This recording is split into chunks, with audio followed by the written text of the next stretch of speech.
ఇన్స్టాగ్రామ్లో కావచ్చు, ఫేస్బుక్లో కావచ్చు, లేకపోతే యూట్యూబ్ ఛానల్లో కావచ్చు.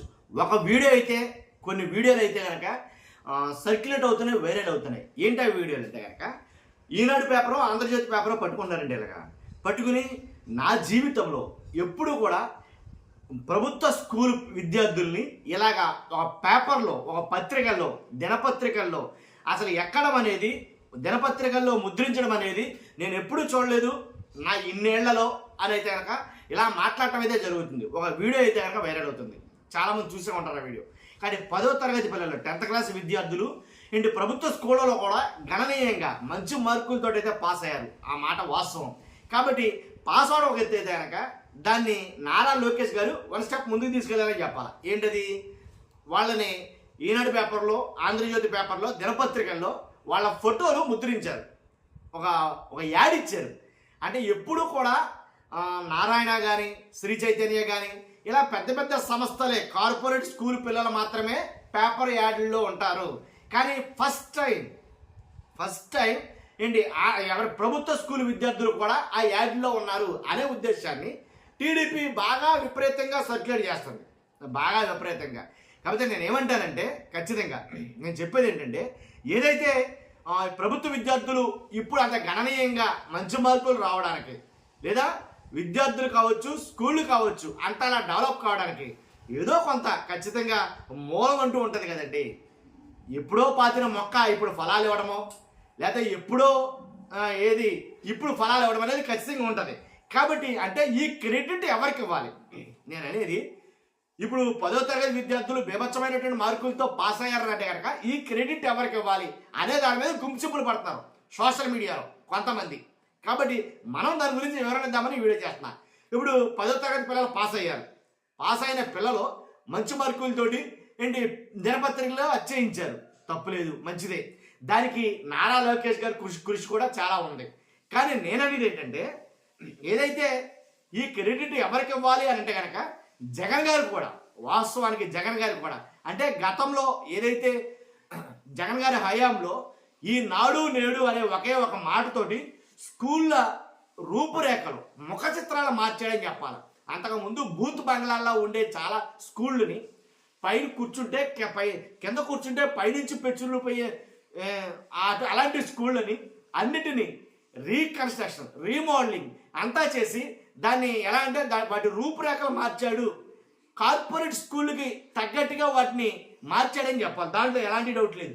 కాబట్టి అంటే అప్పటి నుంచే 2024 తోటి ఎలక్షన్ అయితే జరిగింది. అప్పటి వరకు జరిగిన స్కూల్ పట్ల, విద్యార్థుల పట్ల తీసుకున్న జాగ్రత్తలు దీనికి మూలం కాదంటారా అని నాకు అనిపించింది, వాస్తవంగా మాట్లాడాలంటే కనుక. తర్వాత విద్యార్థుల కోసం జగన్ ఏం చేశాడు అని చాలామంది అడుగుతున్నారు.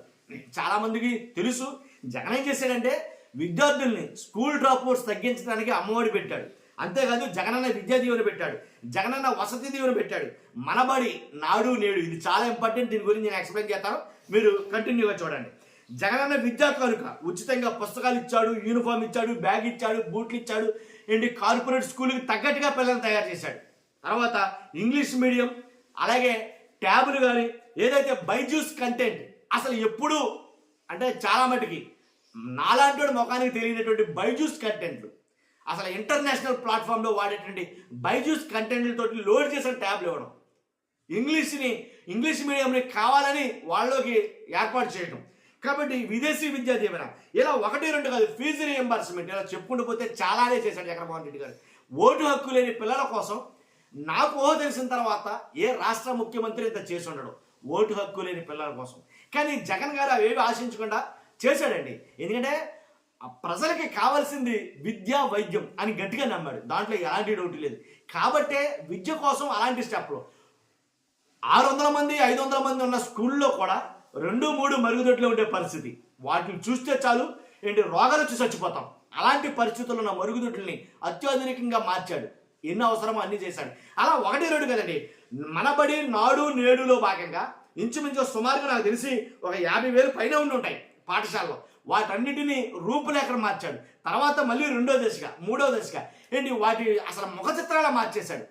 ప్రైవేట్ స్కూల్కి ధీటుగా ప్రైవేట్ స్కూల్లో ఏదైతే ఏ రకంగా అయితే ఉంటాయో అంతకన్నా బాగుండేటట్టుగా ఏదైతే ఏదో గ్రీన్ చాక్ బోర్డులు అనుకుంటా అలాంటి బోర్డులు ఏర్పాటు చేసి డిజిటల్ కంటెంట్ బోర్డులు ఏర్పాటు చేసి ప్రతి స్కూల్లోనూ కాబట్టి ఇంగ్లీష్ మీడియంలో బోధించి ఇంగ్లీష్ మీడియం ఏం తక్కువ కాదు, ఇంగ్లీష్ మీడియం కోసమే పేద ప్రజల పిల్లలు కూడా ప్రైవేట్ స్కూల్లో జాయిన్ చేస్తున్నారని ఆ ఇంగ్లీష్ మీడియంనే పేద ప్రజల పిల్లల దగ్గరికి తీసుకొచ్చాడు.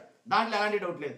కానీ ఎంత చేసిన జగన్ ఎంత చేసినప్పటికీ ఏంటి ఆ ఫలితాలు ఇప్పుడు వస్తున్నాయని అనుకోవచ్చా అనేది అనిపించింది నాకు. ఆ ఫలితాలేనా ఇవి అని అయితే అనిపించింది.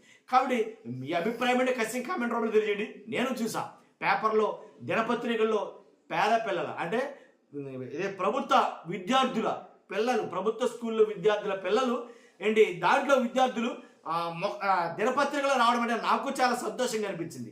ఈ క్రెడిట్ ఎవరికి ఇవ్వాలంటే కనుక నేనైతే కనుక నారా లోకేష్ గారికి అలాగే జగన్మోహన్ రెడ్డి గారికి ఇద్దరికి ఇవ్వాలేమో నాకైతే అనిపించింది. మీ అభిప్రాయం అంటే ఖచ్చితంగా కామెంట్ రూపంలో తెలియజేయండి. ఫస్ట్ అయితే లైక్ చేయండి. Thank you very much.